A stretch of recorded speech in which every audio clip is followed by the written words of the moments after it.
اعوذ باللہ من الشیطان الرجیم بسم اللہ الرحمن الرحیم. تکبیر پڑھ لو. اللہ اکبر اللہ اکبر اللہ اکبر لا الہ الا اللہ واللہ اکبر اللہ اکبر وللہ الحمد.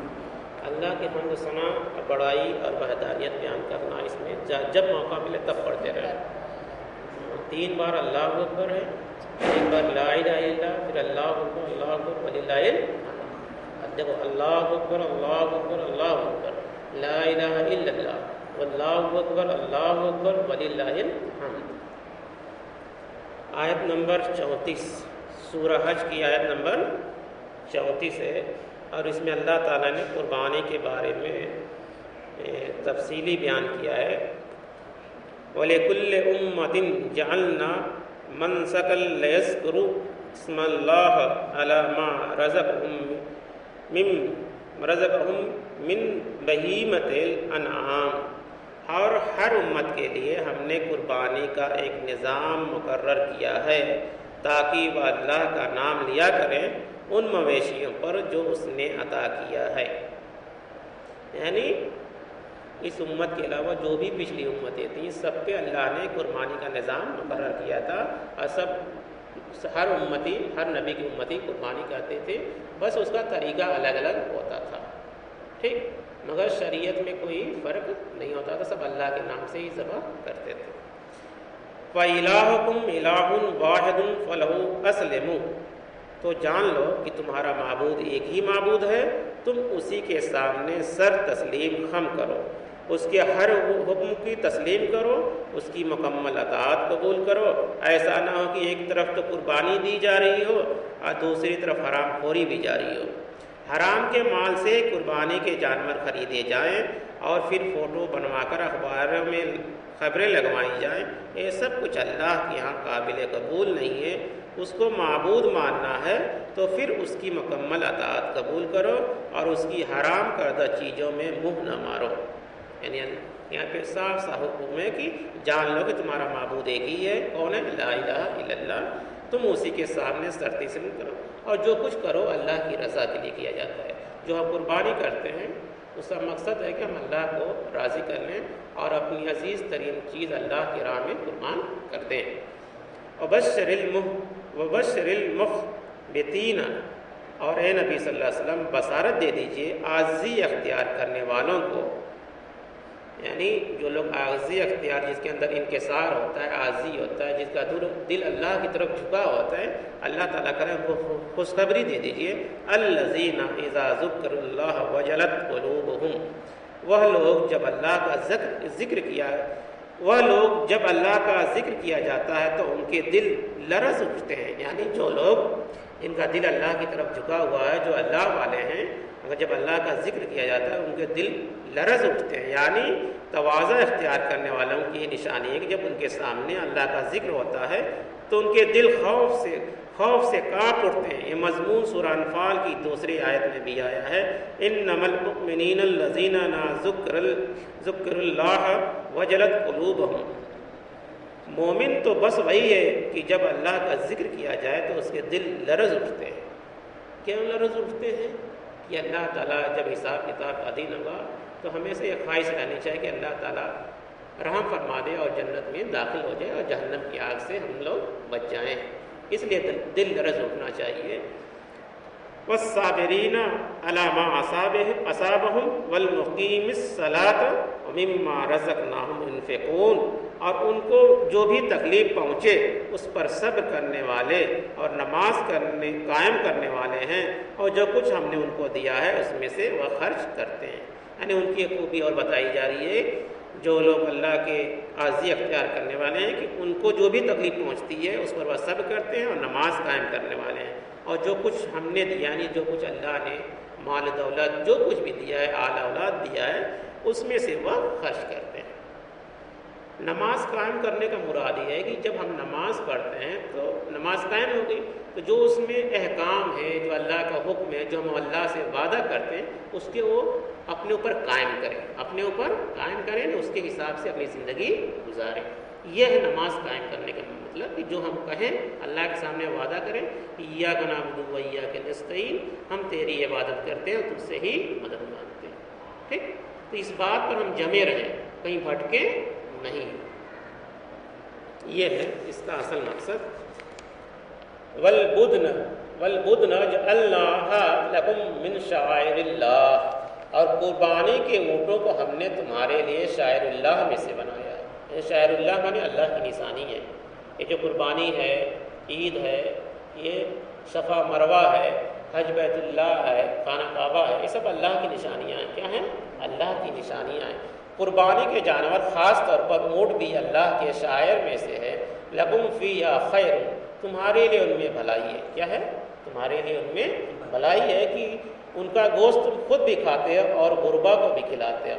فاذکروا اسم اللہ علیہا صواف، تو تم ان پر اللہ کا نام لو اور انہیں صفوں میں کھڑا کر کے. صواف صافت کی جمع ہے، یعنی صف میں کھڑے ہوئے. یہ اونٹوں کی قربانی کا طریقہ بتایا گیا ہے کہ جب انہیں قبلہ رو صف بستہ کھڑے کر کے نہر کرو، چونکہ اونٹ کو گرا کر ذبح کرنا بہت مشکل کام ہے، اس لیے کھڑے کھڑے ہی اس کے گردن پر برچھا مارا جاتا ہے. اس سے اس کی گردن کی بڑی رگ، یعنی یہاں جو سانس والی رگ ہے شہ رگ جسے کہتے ہیں، بڑی رگ سے خون کا پھوارہ چھوٹتا ہے، اور جب زیادہ خون نکل جاتا ہے تو خود بخود نیچے گر پڑتا ہے. حدیث میں آتا ہے کہ حجۃ الوداع کے موقع پر حضور صلی اللہ علیہ وسلم نے 100 اونٹوں کی قربانی دی تھی. کتنے کی؟ 100 اونٹوں کی قربانی دی تھی، جن میں سے 63 اونٹوں کو آپ صلی اللہ علیہ وسلم نے اسی طریقے سے خود اپنے دست مبارک سے نہر فرمایا تھا. یعنی آپ صلی اللہ علیہ وسلم خود اپنے ہاتھ سے 63 اونٹوں کی قربانی خود اپنے ہاتھ سے دی تھی. حضور صلی اللہ علیہ وسلم جو ہی ایک اونٹ کو برچھا مارتے اس کا اگلا اونٹ فوراً اپنی گردن حاضر کر دیتا. گویا آپ صلی اللہ علیہ وسلم کے ہاتھوں ذبح ہونا ان کے لیے بہت بڑا اعزاز تھا. سب کچھ اللہ کی مرضی تھی اس میں. ٹھیک ہے، یعنی اللہ کو یہ دکھانا تھا کہ اللہ کے حکم کے تابع سب کچھ ہیں. یعنی جانور بھی ہیں، اونٹ بھی ہیں، چرند بھی ہیں، پرند بھی ہیں، سب کچھ اللہ کے تابع ہیں. یہ شعور انہیں اللہ تعالیٰ کی طرف سے عطا ہوا تھا. اونٹ تو پھر جاندار ہے. اللہ تعالیٰ نے تو ایک سوکھی لکڑی کو ایسا شعور عطا فرما دیا تھا کہ حضور صلی اللہ علیہ وسلم کے فراق میں بے قرار ہو کر رونے لگ پڑی تھی. یہ ایمان افروز واقعہ احادیث میں تفصیل سے بیان ہوا ہے، جس کا خلاصہ یوں ہے کہ شروع میں مسجد نبی صلی اللہ علیہ وسلم کے اندر حضور صلی اللہ علیہ وسلم جس جگہ پر کھڑے ہو کر خطبہ دیا کرتے تھے وہاں کھجور کا ایک خشک تنا موجود تھا. خشک مانے سوکھا ہوا. آپ صلی اللہ علیہ وسلم خطبہ کے لیے کھڑے ہوتے تو اسے ساتھ ٹیک لگاتے تھے. بعد میں اس مقصد کے لیے جب آپ ممبر بن گیا تو آپ صلی اللہ علیہ وسلم نے اس پر کھڑے ہو کر خطبہ دینا پسند فرمایا.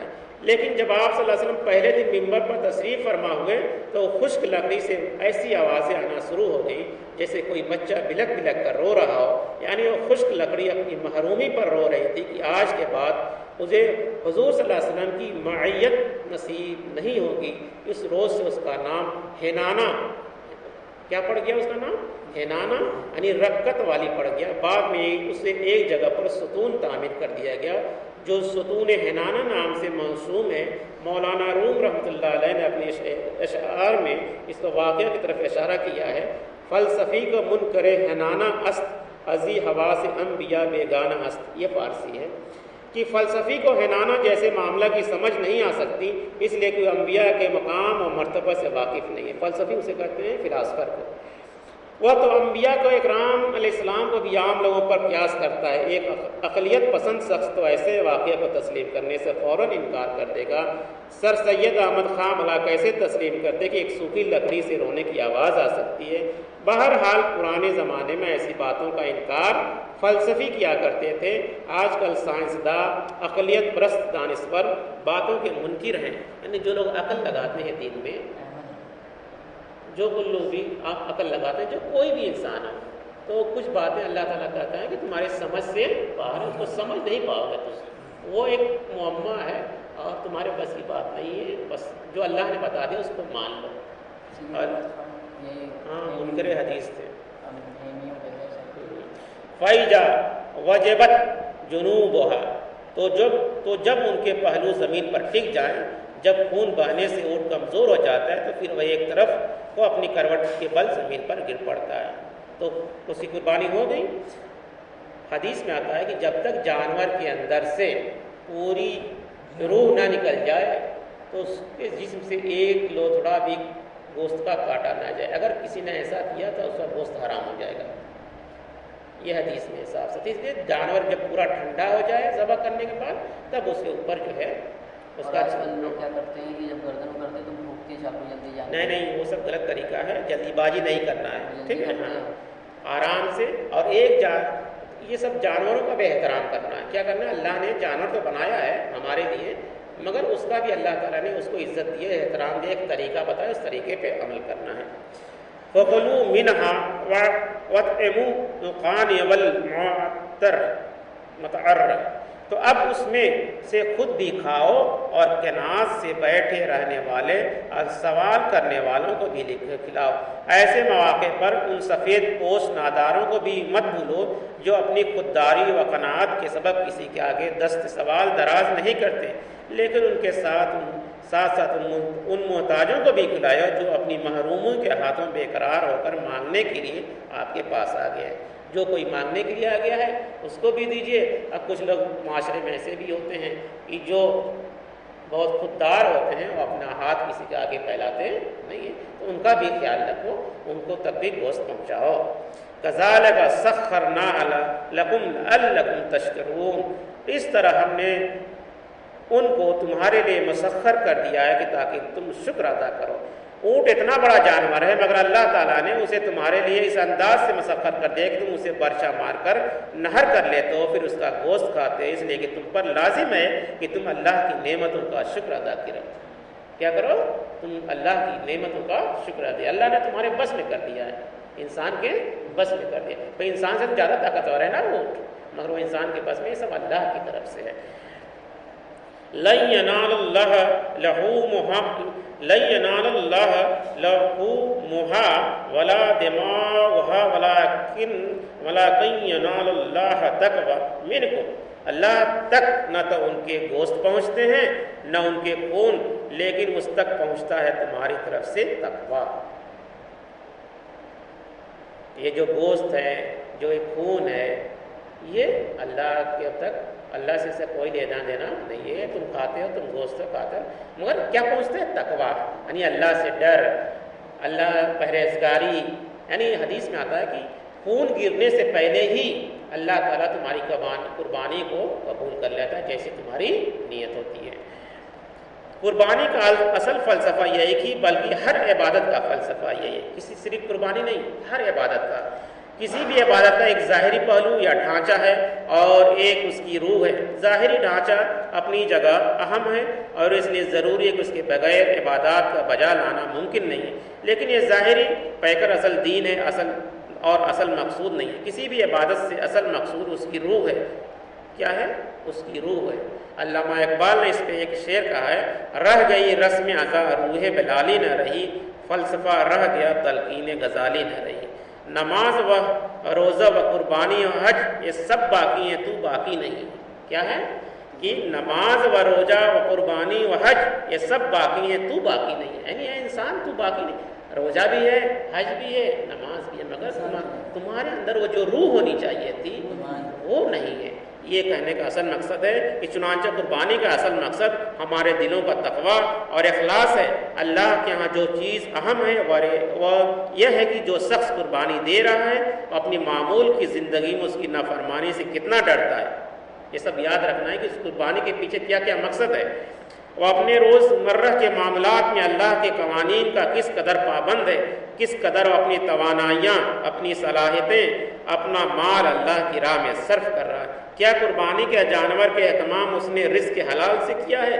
اس میں بھی غور کرنا چاہیے خاص طور سے۔ اس قربانی کے پیچھے اس کا ایک جذبہ اطاعت و ایثار کس قدر کا فرمان ہے، اور اسی نوعیت کی دوسری شرائط ہے کہ جو قربانی کی اصل روح اور تقویٰ کا تعین کرتی ہے اگر موجود ہے تو امید رکھنی چاہیے کہ قربانی اللہ کے یہاں حضور قابل قبول ہوگی۔ اگر یہ سب بات ہم کرتے ہیں، اللہ کے فرما بردار بندے ہیں اور حلال مال سے اللہ کی راہ میں قربانی کرتے ہیں، تو امید رکھنی چاہیے اللہ سے کہ اللہ تعالیٰ ہماری قربانی قبول کرے گا۔ اگر ہم ایسا نہیں کرتے تو پھر سوچنا پڑے گا کہ کیا ہم نے اللہ کا حق ادا کیا کہ نہیں۔ لیکن اگر یہ سب کچھ نہیں ہے تو ٹھیک ہے کہ آپ نے گوشت کھا لیا، کچھ غریبوں کو بھی اس میں حصہ مل گیا، اس کے علاوہ شاید قربانی سے اور کچھ فائدہ حاصل نہ رہے۔ یعنی اس کا کوئی اور مقصد نہیں رہے گا. اگر ہم اللہ کے فرمانبردار نہیں ہیں، اللہ کے عبادت اور اس کے حکم کے مطابق اپنی زندگی نہیں گزار رہے ہیں، تو ہم صرف گوشت کھانے لائق ہیں. کذالک سخرھا لکم لتکبروا اللہ علی ما ہداکم، اور اس طرح اس نے انہیں تمہارے لیے مسخر کر دیا ہے کہ تاکہ تم اللہ کی تکبیر کیا کرو اس ہدایت پر جو اس نے تمہیں بخشی ہے. مسلمان سال میں 2 عیدیں مناتے ہیں، ایک عید الفطر جو روزوں کے بعد آتی ہے، اور دوسری عید الاضحیٰ جو حج کے ساتھ منسلک ہے، یعنی حج کے ساتھ جڑی ہوئی ہے. اس ضمن میں یہ نقطہ لائق توجہ ہے کہ سورہ بقرہ کے 23ویں رکوع میں روزوں کا ذکر کے بعد بالکل یہی حکم وارد ہوا ہے، وَلَتَكَبِّرُوا اللَّهَ عَلَىٰ مَا هَدَاكُمْ لَعَلَّكُمْ تَشْكُرُونَ، تاکہ تم لوگ اللہ کی تکبیر بیان کرو اس ہدایت پر جس نے انہیں تمہیں سرفراز کیا ہے، اور تاکہ تم شکر ادا کرو، یعنی دونوں موقعوں پر اللہ کی تکبیر بلند کرتے رہو. اس کی کبریائی کا اظہار کرنے کی خصوصی ہدایت دی گئی ہے. توضیح کے ہم پڑھتے ہیں اللہ اکبر اللہ اکبر اللہ اکبر لا الہ الا اللہ واللہ اکبر اللہ اکبر وللہ الحمد. یہی تکبیر ہم پڑھتے ہیں. اس لیے عیدین کی نمازوں کے لیے آتے جاتے تکبیر پڑھنے کی تاکید احادیث میں ملتی ہے. یعنی جب ہم گھر سے نکلیں تو بھی یہ تکبیر پڑھیں، اور جب مسجد سے گھر کی طرف جائیں تو بھی یہ تکبیر پڑھتے ہیں بلند آواز میں. اتنا بلند آواز میں کم سے کم اتنا رہے کہ 1-2 آدمی سن لیں، ٹھیک ہے. اور ایک راستے سے جانا ہے مسجد میں، عیدگاہ میں، خاص طور سے نماز تو پڑھنی چاہیے عیدگاہ میں، ٹھیک ہے. افضل طریقہ یہ ہے کہ نماز جو ہے عیدگاہ میں پڑھنی چاہیے. اگر کوئی مجبوری ہے پھر مسجد میں پڑھے، اور ایک راستے سے جائے پھر اسی راستے سے واپس نہ آئے، دوسرے راستے سے آئے اور تکبیر کہتے ہوئے جائے اور تکبیر کہتے ہوئے واپس آئے.